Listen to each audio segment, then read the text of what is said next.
নমস্কার বন্ধুরা, আশা করি আপনারা সকলেই ভালো আছেন। আপনারা দেখছেন XIU USD গোল্ড ভার্সেস ডলারের ট্রেডিং চার্ট।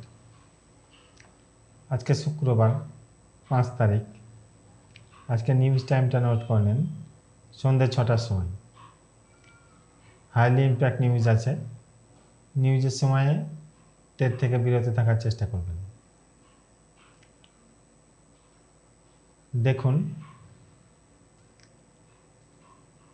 উইকলি ক্যান্ডেলে আসা যাক। আজকে উইকলির যেহেতু ক্লোজ হবে ক্যান্ডেল, আমি বলেছিলাম যে উইকলিতে যদি এই লেভেলটার উপরে ক্যান্ডেল ক্লোজ করে তাহলে দেখেন বাড়বে, তাই বলেছিলাম। দেখুন, এই লেভেলটার উপরে ক্যান্ডেল ক্লোজ করেছিল।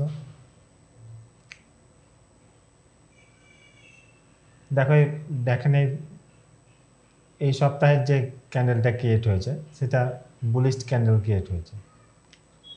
এই দুটো ক্যান্ডেল মিলে এই রেড ক্যান্ডেলটাকে ওভারকাম করেছে।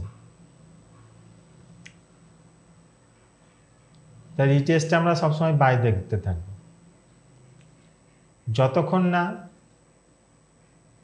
উইকলিতে এই যে এই লেভেলটা আছে, উইকলিতে এই লেভেলটার নিচে ক্যান্ডেল ক্লোজ করবে। এই লেভেলটার নিচে যদি ক্যান্ডেল ক্লোজ করে, রিটেস্টে আমরা তখন সেল দেখতে থাকবো। আজকে সপ্তাহের শেষ দিন। আসা যাক ডেলি ক্যান্ডেলে। দেখুন, গতদিন যে ক্যান্ডেলটা ক্রিয়েট হয়েছে এটা বিয়ারিশ ক্যান্ডেল ক্রিয়েট হয়েছে, কিন্তু নিচে কতটা শ্যাডো ছেড়েছে তাই দেখুন। মার্কেট এই লেভেল অবধি নেমে ক্লোজিং দিয়েছে 3553-তে, 52-53 এটাতে ক্লোজিং দিয়েছে। তবে কতটুকু অনেকটা বড় একটা শ্যাডো ছেড়েছে, অনেক বড় একটা শ্যাডো ছেড়েছে। এটাকে ঠিক আমরা বিয়ারিশ ক্যান্ডেল বলা যাবে না, এটাকে বুলিশ ক্যান্ডেলই ধরতে হবে, যেহেতু তার শ্যাডোটা বড়। মার্কেট দেখুন উঠেছে এরকমভাবে। মার্কেট সাধারণত এরকমভাবে উঠে না, রিটেস্ট করতে নিচে নামে আবার উঠে, রিটেস্ট করতে নিচে নামে আবার উঠে। মার্কেট রিটেস্ট করতে নিচে আসতে পারে, রিটেস্ট করতে নিচে আসতে পারে, দিয়ে আবার উপরে উঠবে। তাহলে আমরা বাইং ও সেলিং জোনগুলো দেখে নেব, আজকের কি বাইং সেলিং জোনগুলো আছে। H4 দেখুন, H4 কি সিচুয়েশন ক্রিয়েট হয়েছে। H4-এও কিন্তু আমরা বাইরে আছি। যদি আমি এই লেভেলটার নিচে ক্যান্ডেল ক্লোজ করে H4 এর ক্ষেত্রে, এই যে লেভেলটা আছে,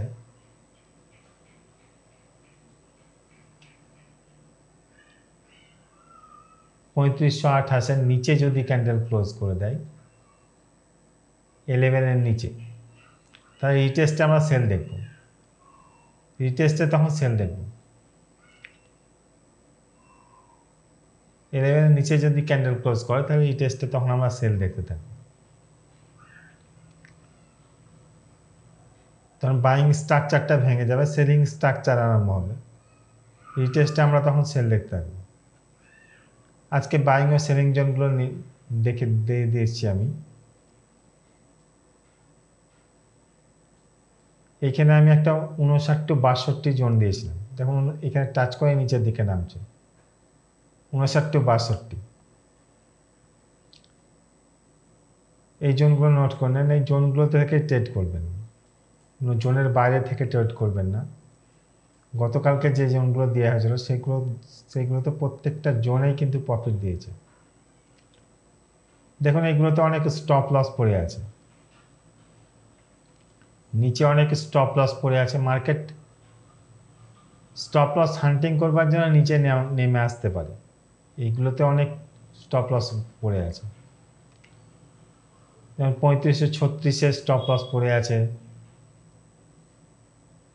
3532 স্টপ লস পড়ে আছে, 3540 স্টপ লস পড়ে আছে, এগুলো তো অনেক স্টপ লস পড়ে আছে। তাই মার্কেট এই স্টপ লসগুলোকে হান্টিং করবার জন্য মাঝখান নিচে নেমে আসতে পারে। জোনে থেকে ট্রেড করবেন স্টপ লসের সঙ্গে, জোনগুলো নোট করে নেন, এই জোনে থেকে ট্রেড করবেন। ধন্যবাদ।